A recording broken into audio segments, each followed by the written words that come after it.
Ethan Cole had always thought the ocean would be quieter than the desert. He'd been wrong. Out on the Atlantic, the wind could scream just as loud as artillery. The waves could hit like a blast.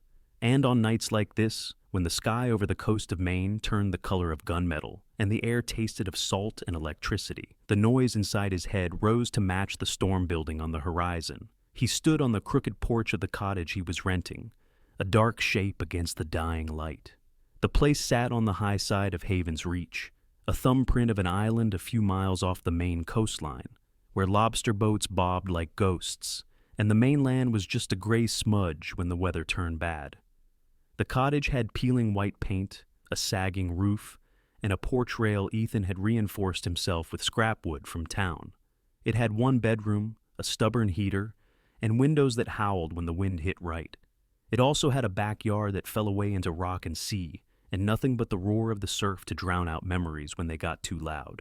At his feet, a German shepherd sat like a carved statue. Rex's coat was a deep sable, darker along the spine, lighter at the legs. One ear tipped forward, the other stood straight. A faint scar traced along his flank, disappearing into thick fur. Shrapnel from a roadside bomb halfway across the world. His amber eyes were fixed on the horizon, tracking the line where the bruise-colored clouds were swallowing the last strip of pale sky. "You feel it too, huh?" Ethan murmured, fingers absently brushing the fur between Rex's ears. Rex's only answer was a small shift in weight, a warning tension in his muscles. The dog didn't like storms. They both knew what bad weather could do, how fast situations could turn. Ethan lifted his eyes to the lighthouse at the far end of the island. Hart's Point Light stood on its rocky promontory like it had been dropped there by an angry god. A white tower with a black cap, its beams swept the darkening water, a slow, steady pulse. The keeper's house, shutters closed, chimneys smoking, huddled against its base. Somewhere inside that house, a widow was making dinner and pretending not to be afraid of the storm the weather radio had been screaming about all morning. Emily Hart, mid-30s. Brown hair she wore in a knot at the base of her neck. A teacher before she followed her husband to the island. A widow for 11 months and 6 days.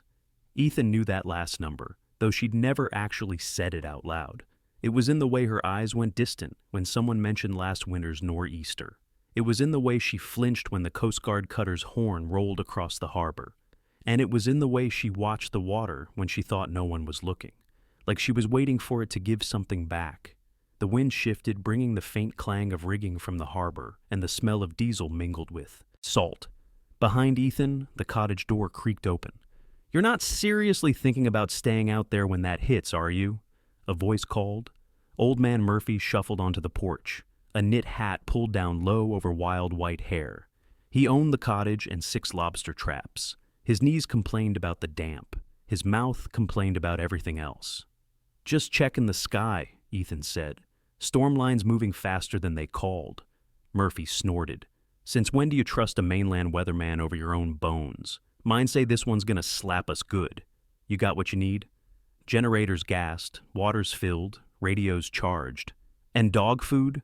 Murphy eyed Rex with something like grudging respect. "Fella eats like 3 dock hands." Rex turned his head just enough to fix Murphy with a level stare. The old man huffed. Yeah, war hero, I know." Murphy jerked his chin toward the lighthouse. "She's staying put?" Ethan followed his gaze. Warm light glowed in one of the keeper's house windows. A shadow moved past, a slim figure, then a smaller one. "She's got the shelter in the crawl space," Ethan said. "Concrete walls, enough supplies. She'll be fine." Murphy made a noise that said he didn't trust concrete, or storms, or maybe the federal government that had automated most of the lighthouses up the coast.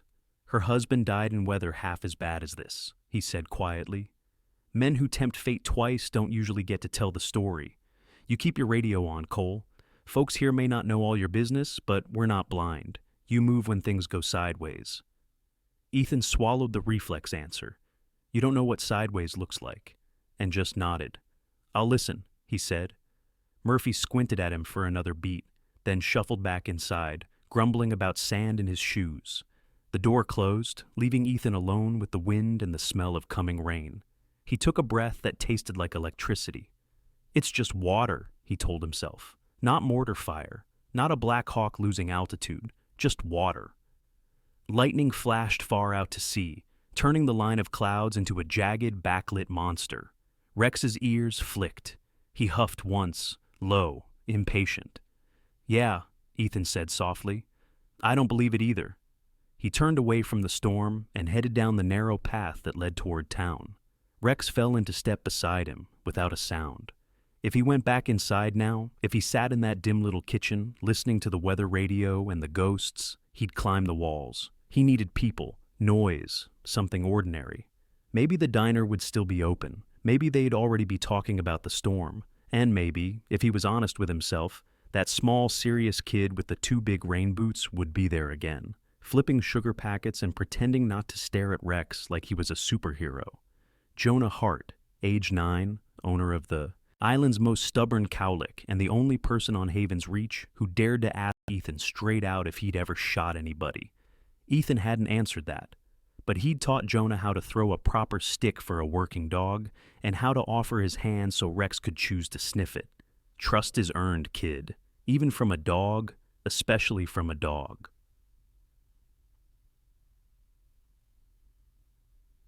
The bell over the diner door jingled weakly, almost drowned out by the wind rattling the windows. Inside, the air was warm and smelled like coffee, frying onions, and the lemon cleaner Peggy O'Rourke used on the counters. A few fishermen lingered over late lunches, caps pulled low, weathered hands wrapped around chipped mugs. A rack of battery-powered lanterns sat near the register, a handwritten sign taped to it. Charge 'em now, lights go soon. Ethan stomped the water from his boots and gave Rex a hand signal. The dog settled at his heel, out of the main aisle, like he'd been born to slide into the background. At the corner booth by the window, Jonah Hart sat with a grilled cheese half-eaten on his plate, his sneakers kicking the seat rhythmically. He saw Rex, froze, and then tried very hard to look like he hadn't seen Rex at all. It was not a convincing performance. Emily sat opposite him, a hand around her coffee, another keeping the laminated menu from sliding off the edge. Her hair was damp at the ends, like they'd just hurried in from the dock. The heavy raincoat on the bench beside her glistened with droplets. Her eyes lifted when the bell rang, and when she saw Ethan, there was that familiar flicker, hesitation, gratitude, something else she guarded carefully. Hey, she said, voice soft but steady. Hey, Ethan replied. Rex's tail thumped once against the floor. Jonah's eyes tracked the movement like it was the most exciting thing he'd seen all day. You two all set for the storm? Ethan asked, sliding onto a stool at the counter instead of assuming a seat at their table. Boundaries. This place was small. People talked. We've got the generator checked, Emily said. Water stored, board games located. Our storm survival plan is 13 rounds of Go Fish and my famous canned chili. It's tragic, Jonah added around a mouthful of grilled cheese. She puts beans in it? That's the law, kid, Peggy called from behind the counter. No beans, no chili. Your mama's a patriot. Laughter rippled through the room, easing something tight in Ethan's chest. He ordered coffee, a bowl of soup, something to do with his hands. The old fishermen at the next table were already arguing about whether this would be worse than the storm of '98. Peggy was arguing that nothing could be worse than when the lobster truck broke down in July and ruined half her summer. Normal, loud, human. For a few minutes, Ethan let himself sink into it. Then the conversation at the corner table behind him sharpened like glass. Told you, it's tonight, a man's low voice muttered. They're pulling the last of it before the Coast Guard locks down the channel. Ethan's hand paused halfway to his mug. Another voice, tighter, younger. In that storm, Boss is out of his mind. Boss doesn't like loose ends. The first voice went flatter. The captain's death was supposed to close this out. Then some lighthouse keeper's logs end up in an evidence box. Now, word is somebody on this rock still has a copy. Yeah, well, the second man said, maybe they should have sunk the whole damn island. The clink of silverware, the scrape of boots against tile. Pay up and let's move. Tide won't wait. Ethan didn't turn around. Not yet. His heart rate kicked up, but his breathing stayed slow, controlled. Words filed themselves into place. Captain, logs, evidence. Emily's husband, Owen Hart, had captained a small research boat that went down in a freak winter storm 11 months and 6 days ago. Officially, it was an accident. Unofficially, Owen had been asking questions about strange lights near the old decommissioned Navy station on a rocky outcrop 3 miles south, about unregistered boats running without lights on moonless nights, about crates that didn't match their manifests. Owen had written everything down, a keeper's habit. Those logs had disappeared after his death. Everyone assumed they'd gone down with the boat, but someone obviously didn't. Ethan slid one boot half an inch, just enough so Rex's shoulder brushed his calf. A cue. The dog's ears angled backward. His breathing changed almost imperceptibly. He'd heard the voices too. He didn't know the words, but he knew tension when it tightened the air. Peggy topped off Ethan's mug, oblivious to the shift. "Big night for you," she said. "Storm like this, you get to pretend you don't hear Murph's joints creaking 3 cabins over." Ethan managed a smile. Perks of island life. He let the 2 men pass behind him on their way to the door. He caught them only in peripheral, dark jackets, caps pulled low, mainland plates on the truck they climbed into. The engine grumbled, then faded as they headed toward the far side of the island, the direction of the freight pier and the Coast Guard station. Emily's gaze was on him when he looked back. "You heard something?" she said quietly. It wasn't a question. "Probably nothing," he lied. "Just guys griping about the weather." Her jaw tightened. She'd heard enough to know it was more than that. But she also knew better than to dig in public. "Storm warning just got upgraded," Peggy announced, turning up the radio. "Mandatory stay put for the night. If you're not home in the next hour, you're sleeping on my floor." The fishermen grumbled but started gathering their things. One by one, they shuffled out into the gray. Ethan finished his soup and coffee without tasting either. Every instinct he'd spent years honing in places most people couldn't pronounce was saying the same thing. Something's coming. And it isn't just the storm. By the time Ethan and Rex stepped back onto the cottage porch, the sky had gone from gray to almost black. The first hard drops of rain hit like tossed gravel. The wind had shifted around to the east, gathering itself. He moved through the house on autopilot, checked the radio, set a flashlight on every flat surface, tested the generator again, laid out Rex's harness just in case. The dog paced the living room once, ears flicking, eyes tracking every shadow. "Easy," Ethan said. "It's just weather." Thunder rolled in the distance, low and long. Rex didn't buy it. He went to the back door and stood there, head tilted, staring out into the dark like he could smell something Ethan couldn't yet. Ethan should have stayed, should have locked the doors and ridden out the storm with a book and bad instant coffee. Instead, he picked up the handheld radio Murphy had pressed into his hand when he moved in and clipped it to his belt. He pulled on his waterproof jacket and shoved a knit cap onto his head. "You're not going to let this go, are you?" he asked Rex. The dog's only answer was to sit, perfectly still, waiting for the next command. Ethan swore under his breath. "Fine," he said. "Short loop. We see anything weird, we call it in and get out before it hits." He killed the cottage lights, stepped into the rain, and locked the door behind him. They headed not toward town, but along the narrow cliff path that wound toward the lighthouse. The beam swept the water in its steady arc, white, black, white. The rain fell harder, stinging exposed skin. The waves below crashed against the rock with increasing fury. As they walked, Ethan's mind kept looping back to the conversation in the diner. Logs, evidence, loose ends. He remembered the first time he saw Emily at the lighthouse 6 months ago. She'd been on a ladder, repainting the trim herself, because the Coast Guard budget didn't stretch as far as they thought. Jonah had been tossing pebbles into the surf, trying to hit a particular rock 20 feet below. She'd come down carefully, wiping paint-speckled hands on her jeans, and offered Ethan a bottle of water like he was a contractor, instead of a man who still woke up expecting sand under his boots. "I'm fine," she'd said, her eyes flat, but her voice civilized when he asked if she needed help. Really. He'd believed her. Maybe he'd wanted to. Now, thunder cracked so close the ground seemed to flinch. The lighthouse beam flickered once, then steadied. Rex stopped dead. Every hair along his spine stood up. His body went from loose to wire taut in an instant. Ethan followed the dog's gaze.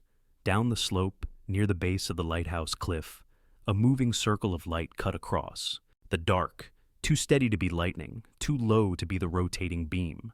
Another one joined it, flashlights moving fast. Then Ethan heard it, a sound that didn't belong in the rhythm of storm and sea. A door slamming, a shout, faint but sharp. A woman's voice carried on the wind, cut off too quickly.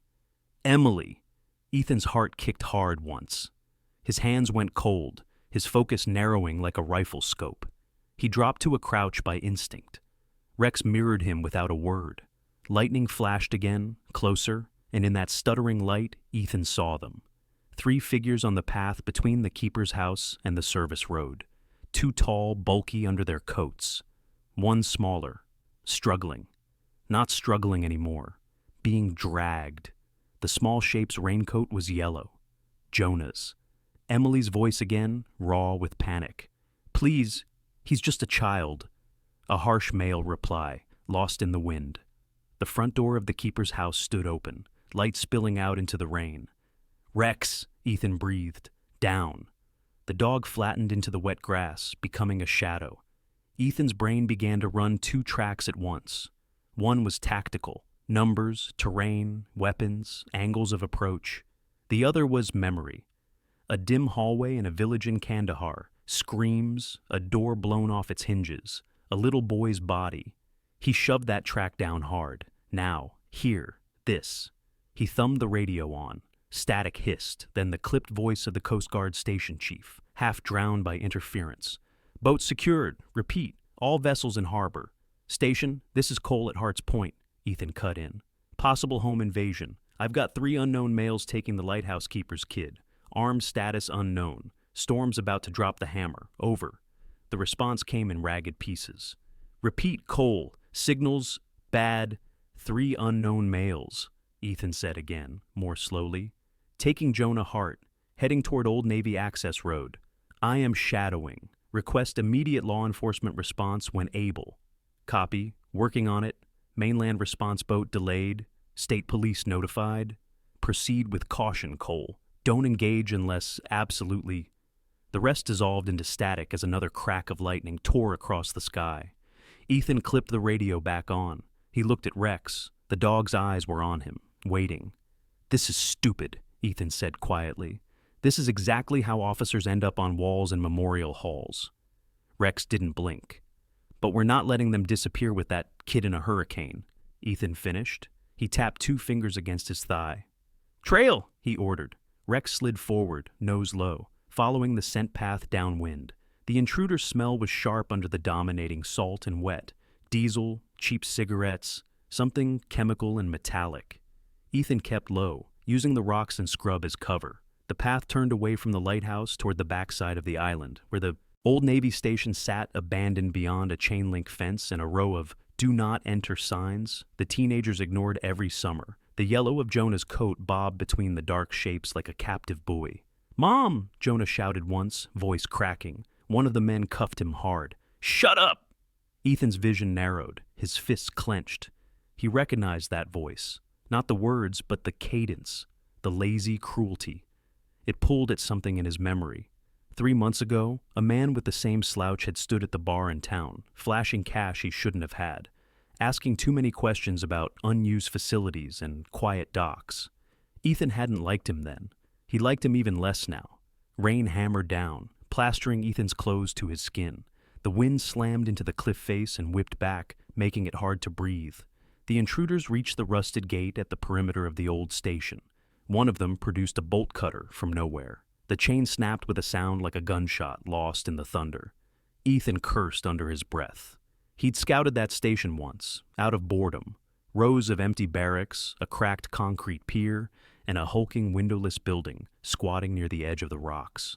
No lights, no patrols. The Navy had pulled out years ago, leaving the place to teenagers and seabirds. Apparently, not everyone thought it was useless. The men hauled Jonah through the gate. It swung shut behind them. Ethan and Rex reached the fence 30 seconds later. Up close, it was nothing, rust eaten through in places. A child could have kicked it down. Ethan didn't bother with stealth now. The storm provided cover enough. He found the weakest spot, set his shoulder, and shoved. The metal gave with a tortured squeal. He and Rex slipped through. Just inside the perimeter, sheltered from the worst of the wind by a crumbling wall, Ethan paused long enough to reassess. The old station sprawled in front of them, darker shapes against dark. Long, low barracks, storage sheds, the hunched bulk of the main operations building. At the far edge, above the water, the concrete pier jutted out like a broken finger. Beyond it, waves slammed the rocks, throwing up white spray that glowed when lightning flashed. The men were moving fast toward the big building. One carried Jonah now, slung over his shoulder like luggage. The boy kicked and twisted, but the man held him easily. Ethan's instincts suddenly sharpened to a painful point. This wasn't just a grab and rob. They were headed somewhere specific, somewhere they'd known about before they even stepped onto this island. The big building had once housed communications gear, radar, and classified equipment. Most of it had been stripped out by the time the Navy left. Most of it. Owen Hart had been obsessed with that building his last year alive. He'd mentioned it in passing to Murphy once, over coffee. Always wondered what they left under the floor, Murphy had said, remembering. Heard him say the lower levels never matched the blueprints. Logs, evidence, lower levels, loose ends. Thunder shook the sky again.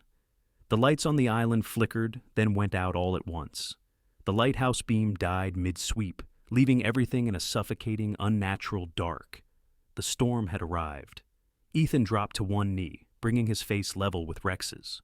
The dog's breath puffed warm and steady in the cold air, but his body was coiled tight, ready. "You ready to work?" Ethan asked quietly. Rex's amber eyes held his for a heartbeat. Then his tail flicked once. The muscle under Ethan's hand quivered. It wasn't words, but it was enough. "Good," Ethan said, "because this just turned into a fire mission."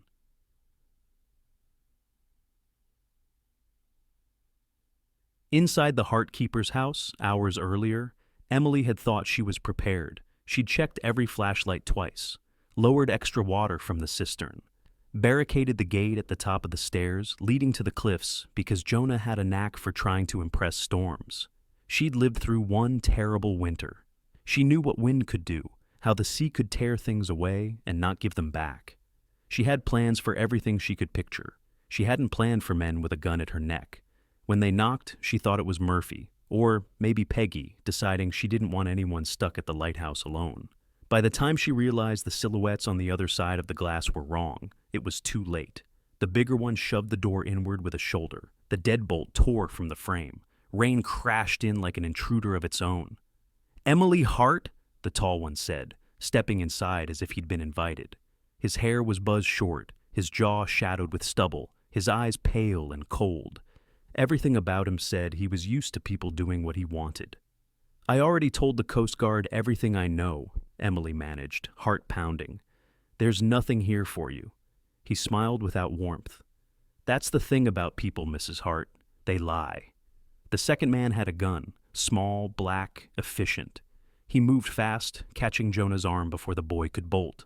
"Mom!" Jonah yelped, cut off as the man clamped a hand over his mouth. Something sharp and invisible snapped inside Emily's chest. "Let him go," she said, stepping forward. The leader lifted the gun and pressed it lightly against Jonah's temple. Emily stopped so hard it hurt her knees. "Let's keep this simple," the man said lightly. "My name's Pike. You can think of me as a problem solver. You had a husband who liked to poke his nose where it didn't belong. He saw things. He wrote things down. He sent those things to people who didn't appreciate the gesture."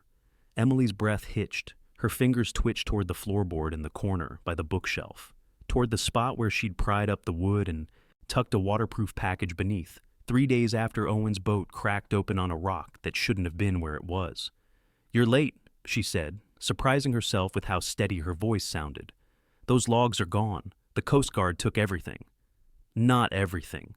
Pike's smile widened. "Funny thing about whistleblowers. They never trust just one copy. Your husband made a backup. We know that because we stole it. We also know he shipped a second one somewhere he trusted more than the mail." He took a step closer. Rain pooled on the floor around his boots. Somewhere like his home. Emily's throat went dry. "The Coast Guard searched this house," she said.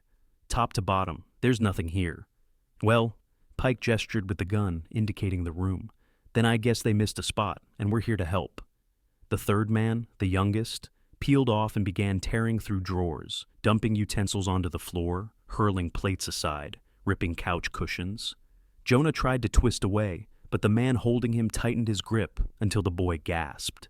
"Stop," Emily blurted. "You can't just—" Pike's gaze flicked to her, and his eyes went cold. "You have a child, Mrs. Hart," he said softly. "I would never hurt a child if I didn't have to, but I've seen men much worse than me do much worse things in storms like this. So, here's how this is going to go."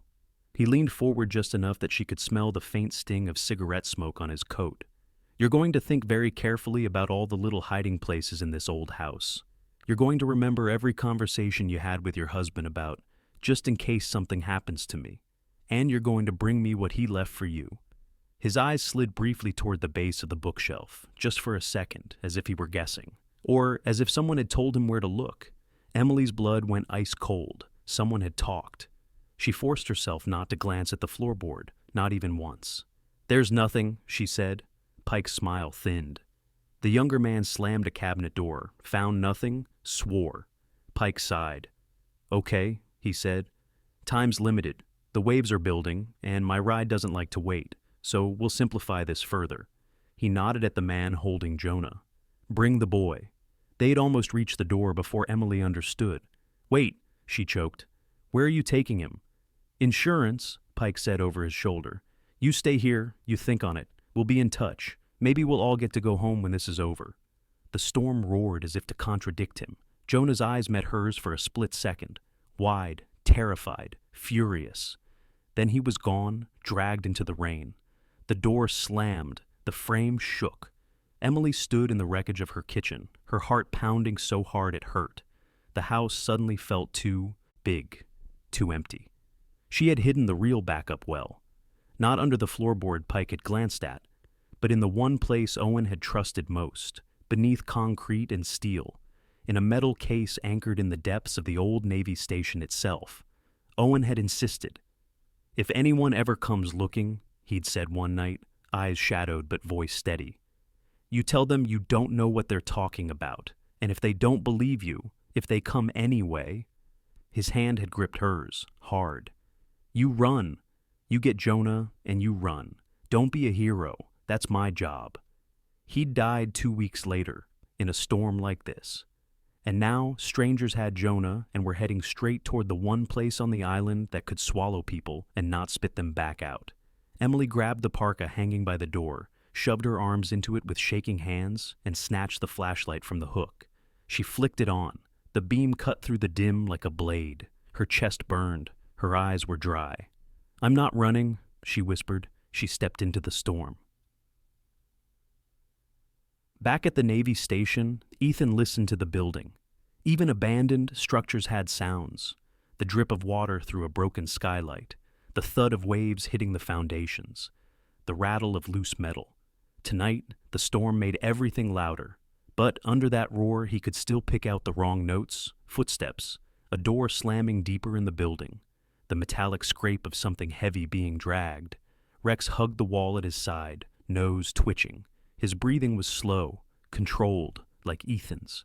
Ethan eased around a corner, peeking into the main operations room. Console skeletons jutted up from the floor like old bones. The glass had been stripped from the control panels years ago, leaving only holes and wires. Rain blew in through a cracked skylight, spattering the dusty concrete. Near the far wall, a section of floor had been pried up.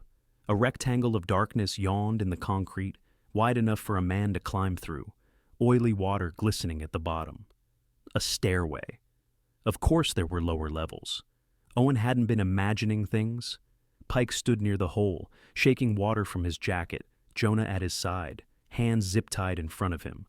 The boy's hair was plastered to his forehead, his lips bluish. But he was standing straight, chin lifted. Good kid. One of the other men, a broad, thick-shouldered brute, grunted as he hauled a heavy plastic case from the shadows. It matched the dimensions of a military footlocker, but the latches and locks were wrong. Industrial. New. "Found it," the man panted. "Just where your guy said." Pike's expression eased. He crouched by the case and brushed dirt from a metal plate. A keypad glowed faintly in the dim. "See, Jonah," he said, almost conversational. "Your dad was a cautious man, hid things in very inconvenient places. But the thing about cautious men is they always tell someone they love where the key is." Jonah's jaw clenched. "He didn't tell me anything." Pike glanced at him, a razor-edge smile pulling at one corner of his mouth. "No," he said. "He told your mother, so we're going to borrow you until she remembers." He tapped the keypad. It chirped angrily. "Or," he added, "we let someone else try." The third man, the youngest, shifted his weight. His face was pale in the weak emergency glow strips that still clung stubbornly to the walls. "Boss, we shouldn't be here this long," he muttered. "Waves are hitting the lower docks. If the tide—" Pike's head snapped up. "If you want it easy, Nash," he said softly, "you should have stayed in Portland dealing dime bags to college kids. You signed up for grown-up work. That means you wait till I say it's time to go." Nash swallowed hard and looked away.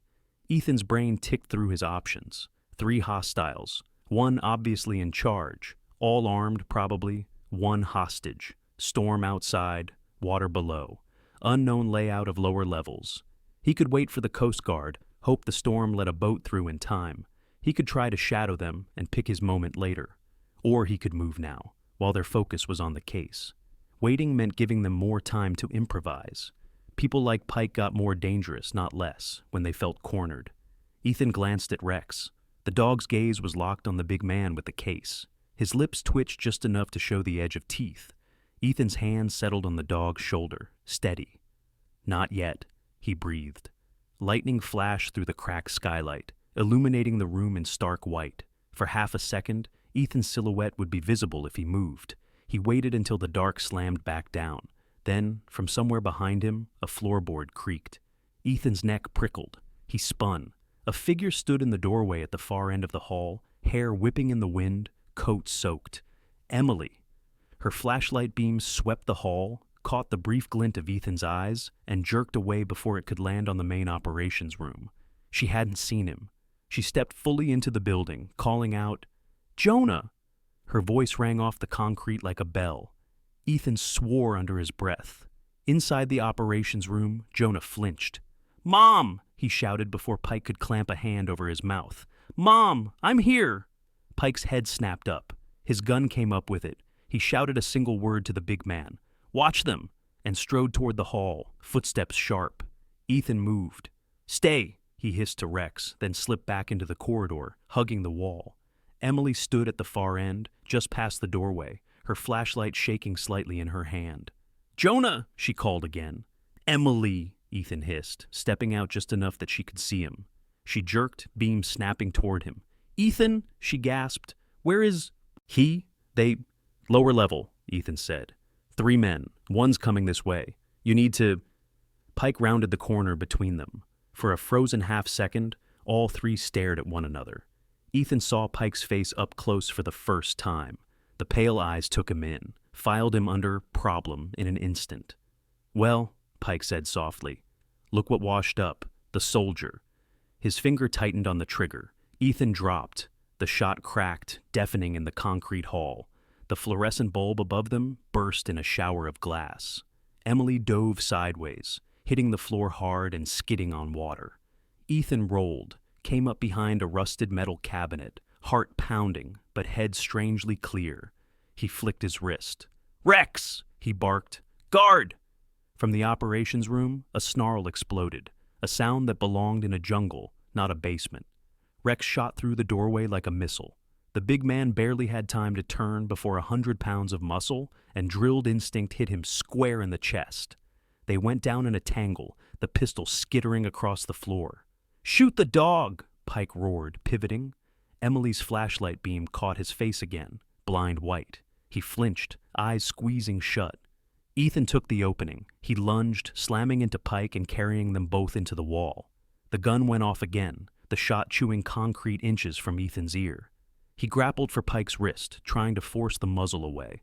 They crashed into the open access hatch. For a dizzying second, the world tilted. Pike's heels slid on the wet floor. His weight shifted. They both went over the edge. Cold slammed into Ethan like a fist. He plunged into chest-deep water in the lower level, the shock stealing his breath. He let go of Pike's gun arm on instinct, shoving away to keep from being dragged under. He surfaced with a gasp, the taste of rust and salt in his mouth. Above, the square of light from the operations room seemed impossibly far. Thunder boomed somewhere above the building, a dull echo through meters of concrete. Pike surfaced a few feet away, sputtering. He still had the gun. He aimed. Ethan ducked. The shot tore a chunk from the wall behind him. Water surged. The storm outside was forcing the tide higher, pressing waves into any opening it could find. The lower levels sloshed like a filling tub. Ethan's boot scraped something solid under the surface, a submerged walkway or platform. He grabbed it and pushed, launching himself toward Pike. They slammed together again, the gun caught between them. Pike's eyes burned with a fanatic's intensity. "You don't get it," he snarled, spitting water. "This isn't about some stupid logs. Your country doesn't care what happens on one little island. This is about staying alive when the rules change." He drove an elbow into Ethan's ribs. Pain flared, white hot. Ethan hissed through his teeth. "I've seen what happens when men like you get to write. The rules," he rasped. "Pass!" He twisted, driving Pike's gun hand under the water, pinning it to the submerged walkway. They struggled, boots slipping, water slamming into them, with every new wave forced into the chamber. Up above, Rex barked once, sharp and urgent. A child screamed. Jonah. Ethan's time ran out. He took a breath that tasted like metal and made a choice. He let go of the gun arm, grabbed Pike's collar with both hands, and drove the man backward, hard, into the wall. Pike's head hit the concrete with a sound Ethan would hear in nightmares. His body went slack. The gun slid from his fingers and disappeared into the dark water. Ethan hooked an arm under Pike's shoulders, keeping his head above water more out of training than compassion. He kicked toward the stairs leading back up. Water sloshed higher, licking at the bottom steps. Another few minutes, and the whole level would be underwater. At the top of the stairs, Emily appeared, face pale, hair plastered to her temples. Behind her, Jonah clung to the railing, zip ties half cut. Rex pressed against his legs like a living wall. "You're insane," Emily gasped as Ethan hauled Pike up the last steps and dumped him on the floor like a net full of fish. "Do you know how close—" "Later!" Ethan wheezed. His lungs burned. His ribs screamed. "You okay? He touch you, Jonah?" "I'm fine," Jonah said quickly, voice shaking. "Rex bit the other guy." The big man lay sprawled near the consoles, groaning, one arm mangled. Blood smeared the floor where he'd tried to crawl away. Nash stood near the wall, hands raised, face wet with tears and rain. "I'm done," Nash babbled. "I'm out. I didn't sign up for this. I just drive—" Ethan leveled a look at him. "Hands where I can see them and mouth shut," he snapped. "You live longer that way." Sirens wailed faintly in the distance, thin, distorted by wind and water, but real. The Coast Guard, or maybe the state police. The cavalry, late, but not never. Ethan exhaled slowly. He looked at Emily. Her shoulders shook with delayed adrenaline. Her eyes glittered with unshed tears. "You followed them," he said. "You followed them first," she shot back. "What did you expect me to do? Knit?" Despite himself, a rough, incredulous laugh broke out of his chest. Rex nudged his leg, then bumped his head gently against Jonah's hand. The boy dropped to his knees and threw his arms around the dog's neck. "Good boy," Jonah whispered fiercely into the fur. "You're such a good boy." Rex closed his eyes briefly, as if accepting the judgment. Outside, the storm raged on. But inside the old Navy station, something fundamental had shifted. A line had been drawn, a child saved. A woman had chosen fight over flight. A man who had spent years being sent into other people's conflicts had walked voluntarily into one that wasn't on anyone's orders. Ethan felt the difference settle into his bones. He wasn't just surviving the storm anymore. He was standing in the eye of it, and for the first time in a long time, he knew exactly why. The aftermath came in pieces. Red and blue lights painted the rain-slick concrete as the Coast Guard and state police swarmed the station. Men in heavy gear hauled Pike and his crew away in flex cuffs, faces pressed to the wet ground. Evidence techs wrestled the waterproof case up from the lower level, muttering about water damage and secure chains of custody. Somewhere, paperwork printers geared up like artillery. Murphy showed up with blankets that smelled like wood smoke and wet dog. Peggy showed up with a thermos of coffee so strong it could strip paint. Emily sat in the back of an ambulance, a blanket around her shoulders, Jonah wrapped in another under her arm. The boy's head rested against her side, his eyes finally closed. Rex lay at their feet, eyes half-lidded, body finally relaxed now that the adrenaline had bled away. Ethan stood a few feet away, half listening, as a state detective ran through a list of questions. Yes, I heard them in the diner. No, I didn't get a look at their plates. Yes, I know entering a federal property without authorization is technically illegal. No, I didn't really think about that at the time. The detective sighed, pinched the bridge of his nose, and scribbled something on his pad. "You ex-military guys," he muttered. "You all allergic to waiting?" Ethan almost smiled. "Storm like that?" he said.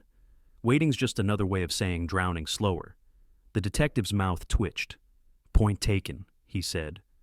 "Let's just be glad your suicidal timing paid off." He closed his notebook. "Go sit down, Sergeant Cole. Let the medics yell at you for a while.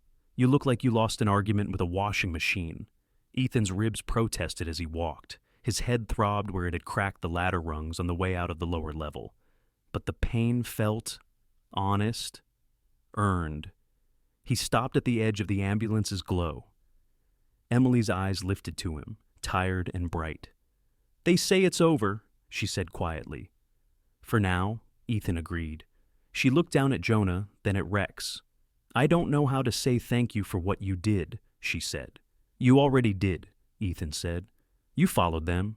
She huffed out a breath that might have been a laugh. "I did it for him," she said, brushing damp hair from Jonah's forehead. "He's all I've got." Her gaze flicked briefly to the old station, now crawling with law enforcement. "And for Owen," she added. "He died trying to stop them. I couldn't let that be for nothing." Ethan followed her look. "You didn't," he said. She studied him for a beat. "What about you?" she asked. "Why risk your life for people you barely know?" The question caught him off guard. He started to reach for the standard answers, duty, habit, training, but the words died in his throat. Instead, his eyes drifted to Rex, sprawled on the wet pavement, head on his paws, amber eyes watching them both, with that inscrutable canine focus. "Because of him," Ethan said finally. Emily's brow furrowed. "Rex?" "First time I met him," Ethan said quietly. "He pulled me out of a blast radius I was too stubborn to retreat from. I woke up with his weight on my chest, him bleeding on my uniform, and refusing to move until the medics got there." He swallowed. "I've been running from things ever since they sent us home. From what we did, what we didn't do, what we couldn't stop. But when I saw those men grab your boy..." He shook his head. He didn't hesitate. He went forward, like he was saying, "We know how to do this. We know how to stop this." He met her eyes again. "I just followed my dog," he finished. Emily's eyes softened. Her hand slid down, fingers tangling in Rex's collar. "Then I guess I owe him thank you too," she said. Rex wagged his tail once, thumping it against the ambulance step. The medic cleared his throat pointedly. "You," he said to Ethan. "Sit, shirt off. I need to make sure you didn't puncture a lung playing hero." Ethan obeyed, wincing as he perched on the bumper. Emily turned away, giving him the illusion of privacy, though this island had none. As the medic probed his ribs and murmured something about lucky and stupid, Ethan stared out at the dark water. The storm was moving on, dragging its wrath away up the coast. The lighthouse beam flickered, stuttered, then came back in a halting, stubborn sweep as the generator kicked in. The island exhaled. For the first time since he'd come to Haven's Reach, Ethan felt something in his chest loosen that had nothing to do with broken bone or bruised muscle. He had walked toward the noise tonight, not because someone had ordered him to, not because a mission brief told him to, but because a boy had screamed and a dog had pulled at a leash and a woman had refused to surrender. He hadn't been a weapon deployed for someone else's agenda. He'd been home, protecting it. That was new. He wasn't sure what to do with it yet. Weeks later, when the grass grew over the tire tracks at the old Navy station and the gossip around the diner had finally shifted from "Can you believe Pike thought he could hide that case here?" to "Did you see the size of the cod off the South Point?" life on Haven's Reach slid back into its rhythms. Sort of. Ethan went back to fixing things that broke: Murphy's steps, Peggy's freezer door, a loose shutter on the clinic. Rex went back to scaring seagulls off the dock and tolerating Jonah's attempts to teach him tricks that had no tactical purpose whatsoever.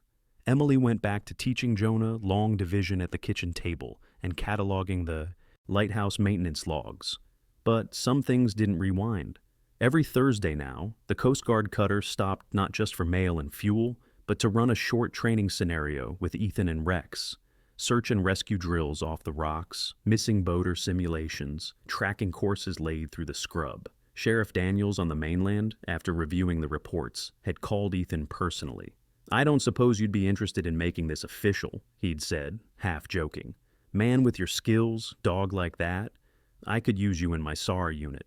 Ethan had looked out the window at the lighthouse, at the small figure of Jonah throwing a stick for Rex, at Emily sitting on the porch steps with a mug in her hand, watching them with that soft, guarded half-smile.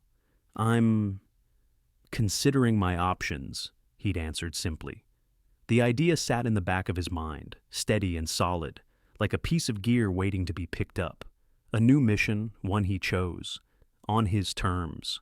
One evening, as the sun turned the sea copper and the wind was just a gentle, salty breath, he walked the path to the lighthouse with Rex trotting at his side. Emily sat on the low stone wall, boots dangling, watching Jonah try to balance on a driftwood log. "Hey," Ethan said. "Hey," she answered. Rex hopped up onto the wall and flopped down, his body pressed against her leg like they'd done this 1,000 times. "Traitor," Ethan muttered. Rex thumped his tail without opening his eyes. Emily's smile flickered. "Jonah drew something for you," she said. She pulled a folded sheet of paper from her jacket and handed it over. Ethan unfolded it. The crayon lines were wobbly, but the image was clear enough. A lighthouse, tall and a little crooked, waves crashing at its base. A stick figure boy with spiky hair holding hands with a tall stick figure labeled Ethan in shaky letters. Next to them was a brown and black blob with 4 legs and a smiling mouthful of teeth, labeled Rex. Above them, a yellow circle smiled down. Big letters arced across the top, Home Team. Ethan's throat tightened unexpectedly.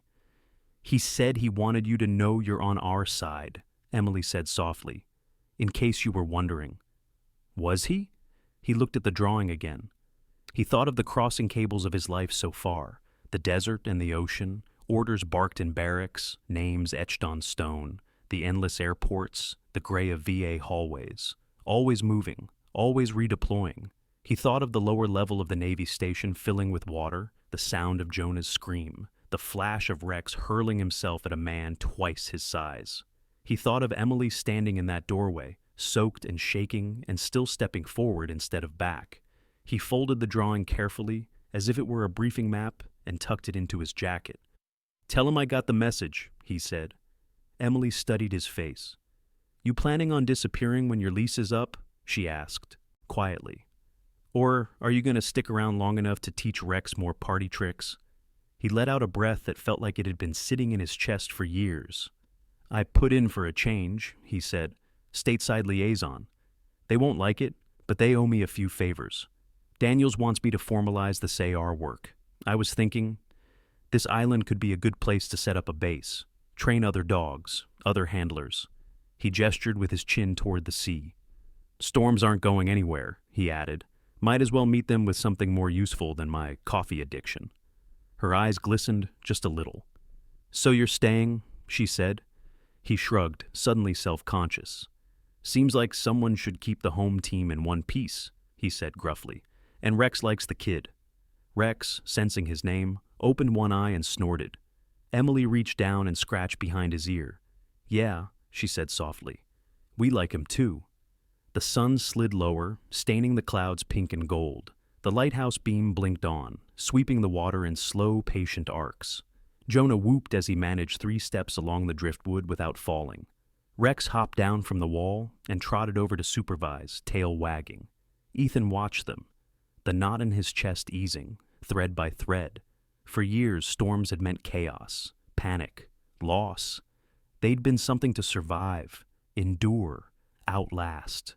Now, looking at the kid, the dog, the woman on the wall beside him, Ethan realized something had shifted. Storms would still come, the wind would still scream, the waves would still hit. But he wasn't facing them alone anymore. He had a dog who ran toward danger without hesitation, a boy who believed drawing a picture could make a soldier part of a family, a woman who'd walked into the mouth of a storm for her child and come back out with more than she'd bargained for. He had something he hadn't had in a long, long time. Not a mission, not an assignment, a reason. Ethan slipped his hands into his pockets, feeling the crinkle of Jonah's drawing, the worn edge of his military ID, the small, smooth weight of a future he was finally beginning to imagine. "Storm clouds tomorrow," he said casually, nodding at the horizon. Emily squinted at the line where sea met sky. "Yeah," she said, "but we've seen worse." Rex bounded back up the path, Jonah chasing him, laughter trailing behind. Ethan smiled, small and real. "Yeah," he agreed. "We have."